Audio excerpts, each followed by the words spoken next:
Hi guys, and welcome to another Champion Bets webinar. Tonight it's a Q&A with our Victorian analyst Trevor Lawson. Trevor, welcome. Thanks, Daniel. Good evening. Looking forward to this. We've had a lot of great questions come through in the last couple of days, and it's very poignant that we bring you on as we've opened up our Trev's Bet subscription for the first time in 12 months on Wednesday, and we'll be closing that shortly. So it doesn't open very often, guys. If you want to get on board, make sure you give us a call, 1300 500 057, or alternatively, you can email us at team@championbets.com.au. It's a highly sought after package, and as soon as we hit a certain quota, we'll be closing it off for the next 12 months. So, Trev, how are you anyway?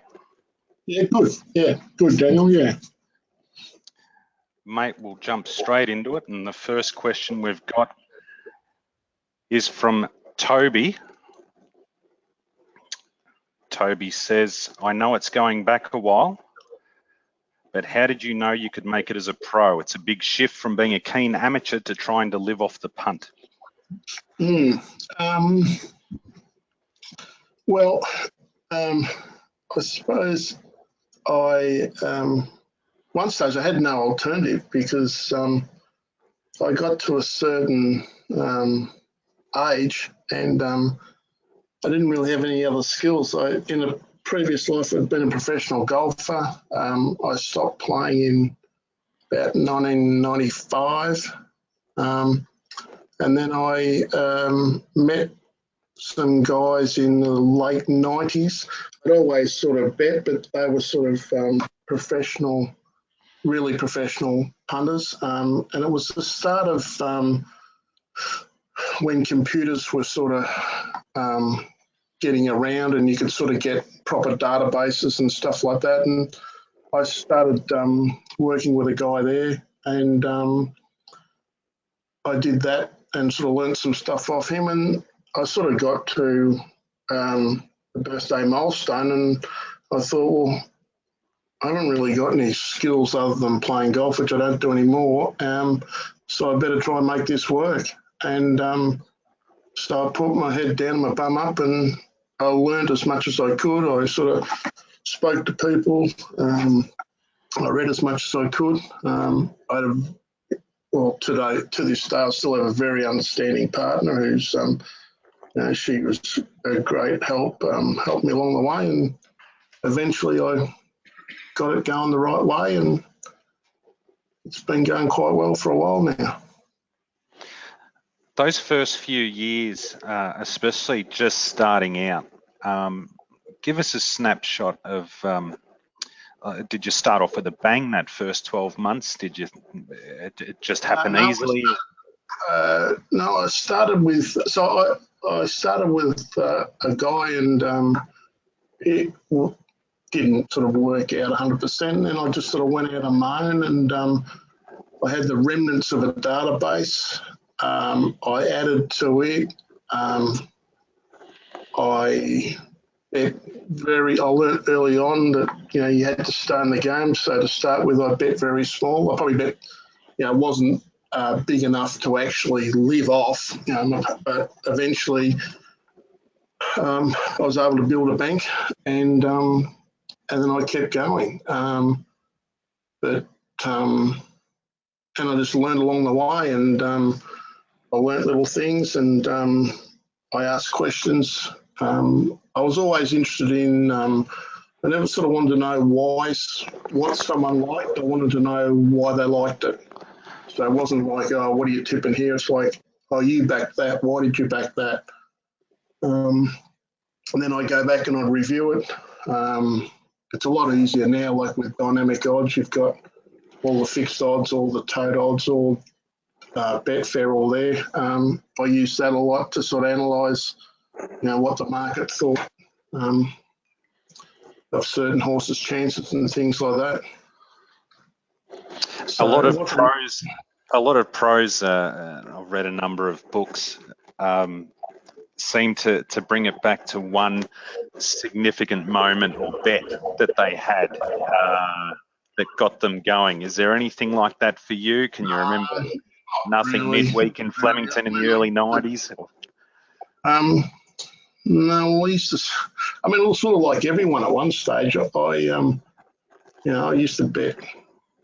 In some stages, I was betting, sometimes bigger in the 80s, and but you'd sort of have a couple of good wins and you'd knock it all off. It wasn't until I learnt. I spoke to a couple of guys who were professionals, and I learnt that it wasn't sort of. You wanted to price. It was about pricing horses and taking the right value. And it was about the two things I learnt was pricing horses and also backing more than one horse in the race. And as soon as I started to do that, I started, sort of become a bit more successful. Early on, the markets were not quite as tight as they are nowadays. So you could sort of do markets to smaller percentages and get sort of a bit bigger overs. And I used to just pick my races. I was very selective, probably still am very selective. And you just sort of grind it out and you just keep chipping away. And when your sort of bank gets to a certain level, you increase your bet size for a while, and if you go well, and it increases again, you increase it again. That's sort of the way I've sort of just always done it. Got a question here from Jimmy. Why don't you bet on provincials? I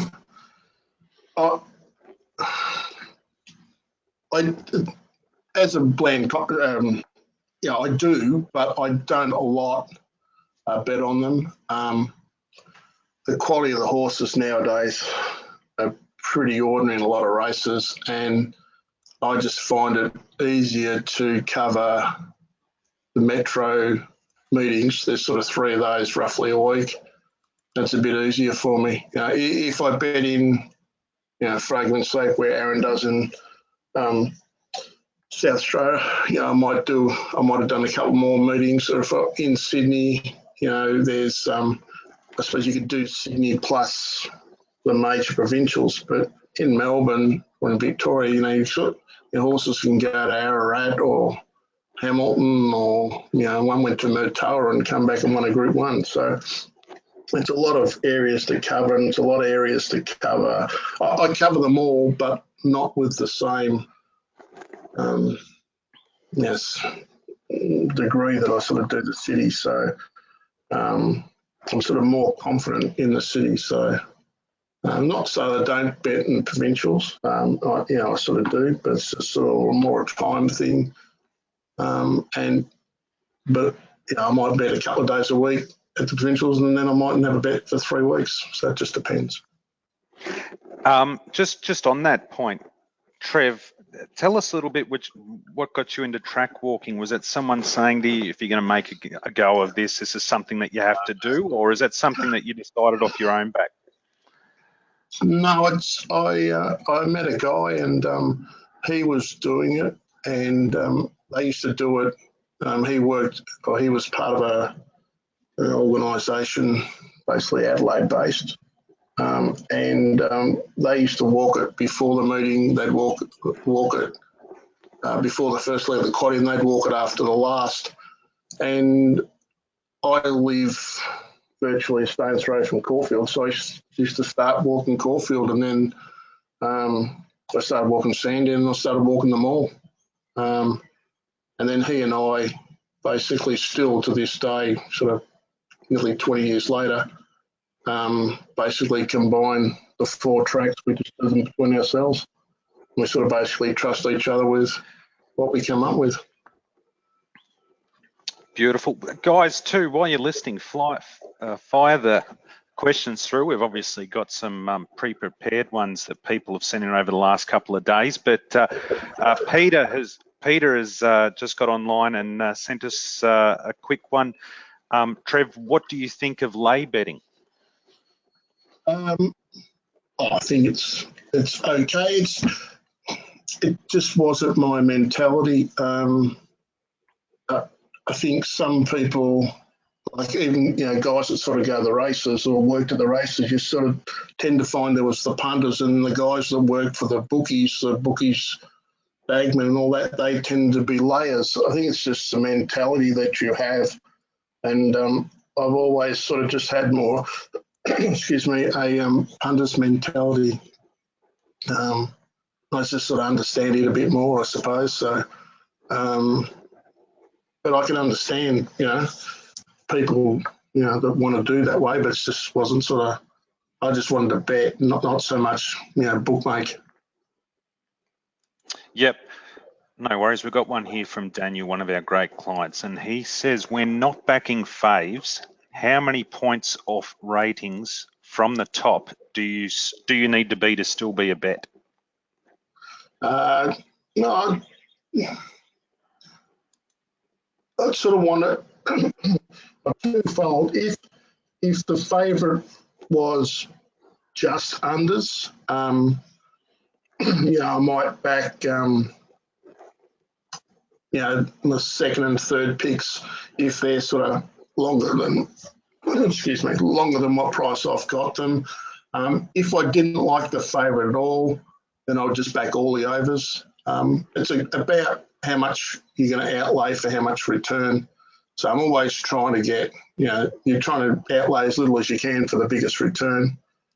But you sort of, with the markets nowadays, you sort of need some sort of value in them. But generally, if I had the favourite, if the favourite was $3 and I thought it was a $3.50 chance, and my next two picks that I had $5 for argument's sake were $5.50, well, I would never bet in the race. But if the $5 chances were $8, then I would have a bet in the race. Yep. Trent's been busy. He's fired through a few questions here for you, Trev. And the first one you've already touched on. It's vitally important that people understand dynamic odds and the way it works. And I know you're a big advocate for us. What do you find is the best way to use dynamic odds? Well, previously I used to put my prices into it, but now it's good with the Champion Bets thing. It automatically goes in. I use it a lot for revision. I've been just using it here tonight, so I go back and I produce a rating that based off the market price. So I use Dynamic to sort of get what the market price was for each race that's been run in Melbourne. And I basically use it to bet. It does get slow. Sometimes it tends to be when something goes off completely at one place. But that's every now and then. But it's just easier to have it up. I sort of got 7 main accounts, corporate accounts, so it's just easier to bet through those than it is to have 7 pages up. And then generally all I do is just bet. Generally all I do is just basically just have the bet to the minimum bet rule, so I know it'll at least get through. I don't try and have more on it and then get rejected or get knocked out. I just have basically the minimum bet rule, and at least I know then they can't knock me back, so the bet will go straight through. Yep. This is the next question's one is it's very timely given what happened at Flemington last week. Horses are running into a 20 to 30 km/h headwind up the straight. Now, do you factor that in when you're rating leaders on a track like Flemington? Yes. Yeah, I would. I factor in pre-race. Not 100%, but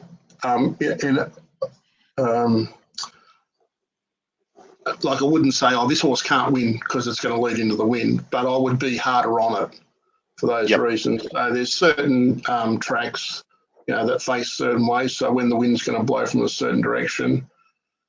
And then post-race, I sort of make notes and, horses that, so when I'm looking at the form next time, I'll have had a comment for what the bias was on the day, and then I can sort of look at the horse's form and go, well, yeah, it wasn't suited, and watch the replay and go, okay, well, I'm happy to bonus you today, or other, sometimes horses are, they've been favoured by the bias, especially at Moonee Valley. You get horses that, really the only reason they won is because the bias suited them, and you can oppose them next start. Beautiful. I think you covered that. Sorry, just to say quickly with the wind, it's actually become a bit bigger factor over the last few years, because Caulfield, they've basically taken down, a third of the grandstand, and also the old Guinea stand over the years. So there is a bit of a wind pocket there. Flemington, they redid the track, redid the grandstand as well. Moonee Valley, it tends to have no effect, and Sandown, it tends to blow north-south pretty much, so it sort of blows, it's downwind one way and into the wind the other way, and it's not quite as sort of severe. But the two tracks that definitely northerly winds and westerly winds hinder leaders and up on the pace at Flemington, and north and the same wind at Caulfield's hard on leaders. We've done numerous webinars, and I know we've spoken about it off air, the amount of time that you spend during the week reviewing just one particular race. Talk about the amount of time spent reviewing a race versus doing the form for a race. It's a thing that I not chop and change, but I've altered little bits over the time. I'm always interested in talking to other people about how they, do their time management, whether you review all the races afterwards, or so you don't quite have to spend so much time doing the form. But then a lot of times you'll review horses that don't run again. So basically what I do is I watch the races, I rate the races, I then receive comments, video comments, but then when I do the form for an upcoming, so this Saturday, I actually then go through, and the horses runs that, the obvious ones that I remember straight off, he led and walked or whatever, I don't sort of worry, but the others I sort of like to watch the replays again, and I just put my own comments over the top of the other ones. So I spend more time doing the form for a meeting than I would reviewing a single meeting. It's just about time management. And Trent's pretty keen on the sprint races at Flemington. He wants to know if there's any tips for doing the form on the straight races. Well, as anyone knows that's been getting my stuff, we basically went nearly, or maybe when we went the year, we at least went 6 months without having a bet down the straight. And then this year we've bet in 2 straight races and backed the winners. So the first rule I would have betting down the straight is if I'm going to back a horse, I want to back a horse that's been down the straight before and handles it. If there's a couple of races on Saturday that I'll avoid totally because no horses have run down the straight. I found in the past I was sort of happy I was betting in them, and I just backed too many horses that they get lost. They're taught, they run around a rail all their lives, and then for the first time they run down this open space, and they're looking for the rail. They get lost. They get on their wrong leg. They hang. So I only back a lot of back horses now that have handled, been down the straight before. Plus, a lot of times you don't know where the bias is. It used to be a while ago, they'd win on the inside,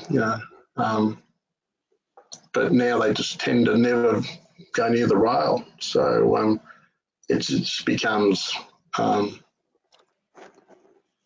bit of a raffle. So I'm happy sort of avoiding them as much as I can.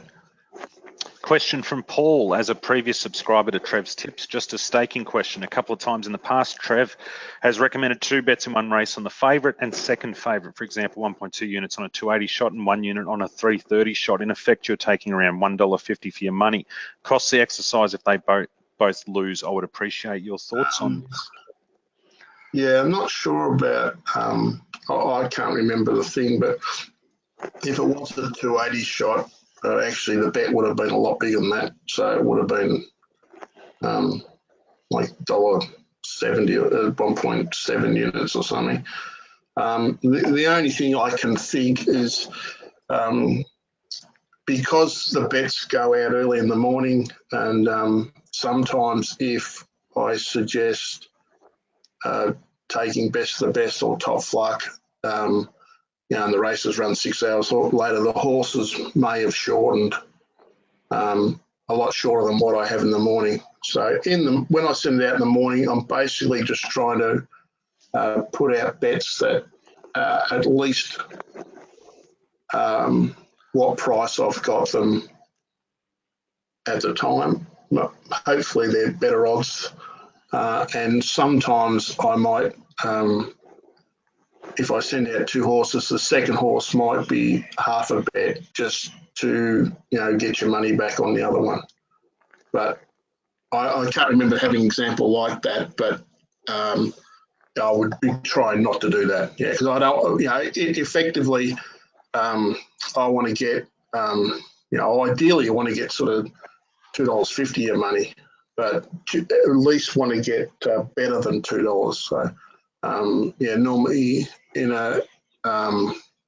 if I had my choice, I wouldn't be betting in races where you're going to take $1.50 my money. Craig writes in, I'm interested to know how most into consideration the fact that they need to live off the profits. Do they tend to skim off the surplus when it reaches a certain figure, or do they pay themselves an allowance out of the bank account?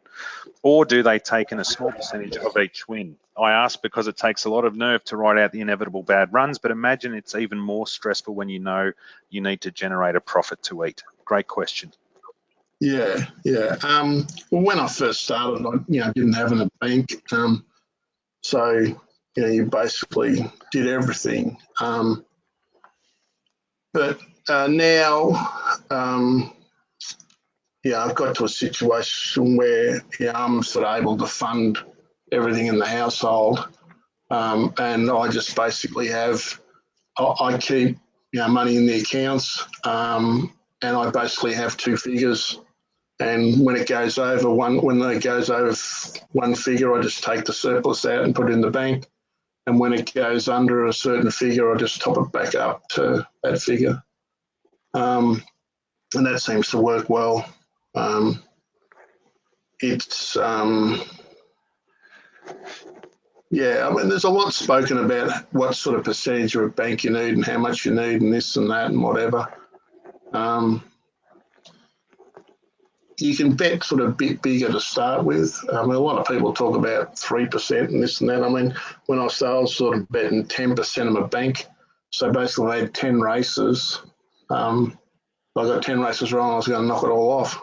But it sounds hard, but when you only bet in races that you really, really like, it's not that difficult to sort of, make some money doing it that way.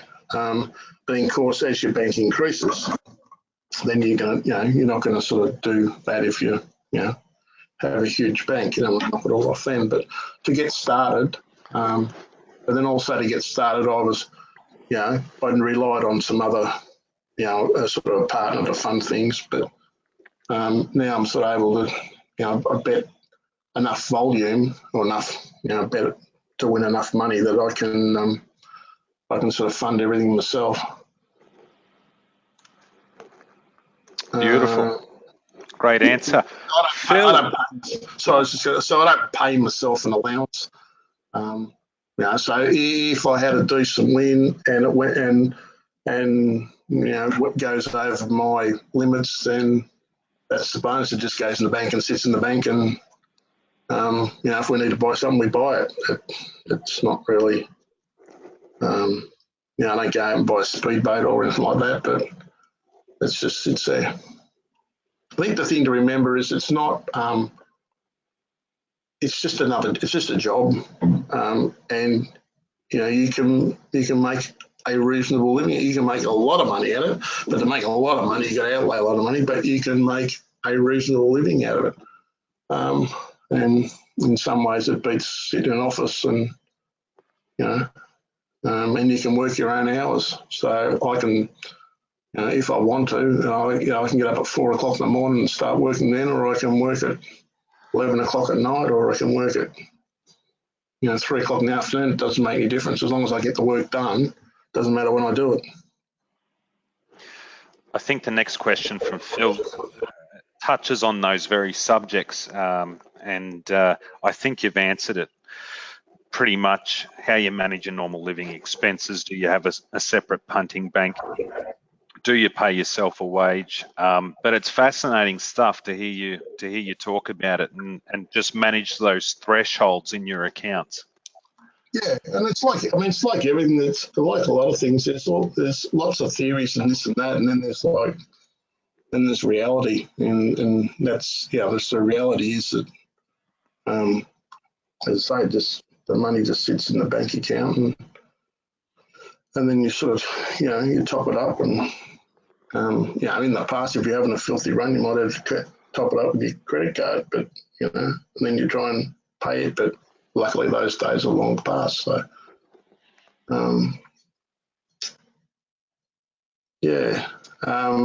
the second question with I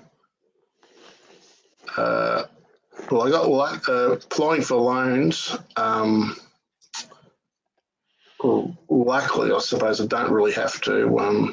My partner had the lucky, we've been able to pay it off our place. I did try and get finance once for a car, and because I couldn't prove, I didn't have any pay slips, they wouldn't do it, even though they saw how much money had gone through the account. I just finished up paying cash for it.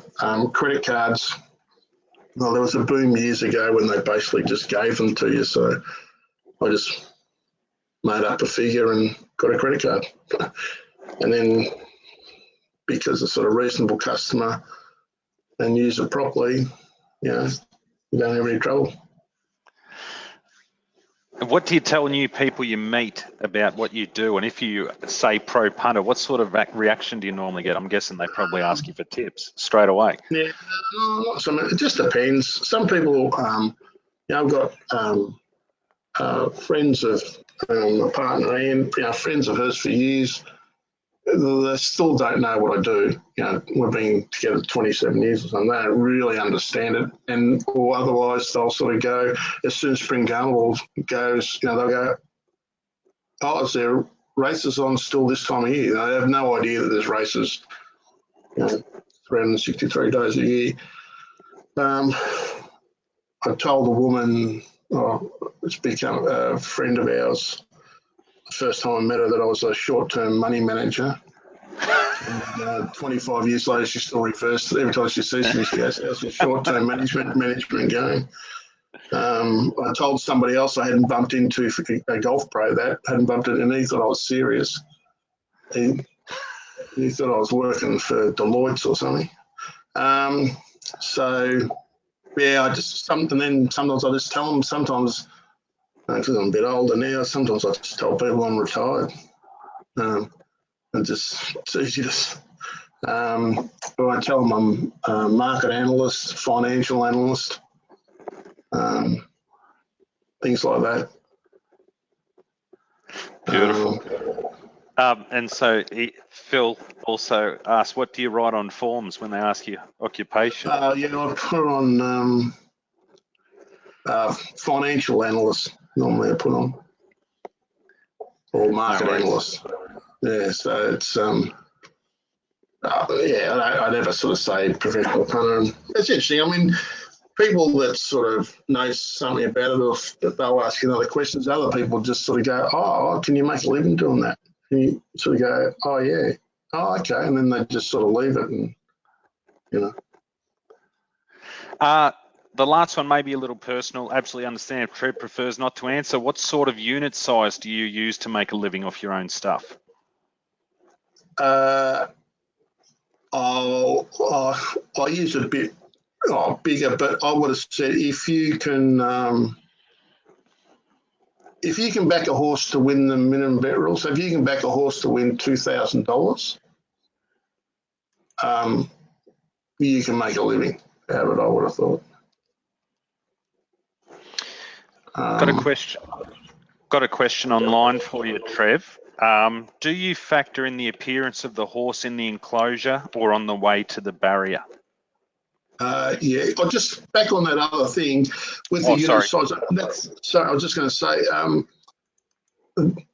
I use the units. I use the formula that we use. To win $500, and all I've done is I've just increased it over the years. So I just kick it up an extra unit. When I've got to a certain level.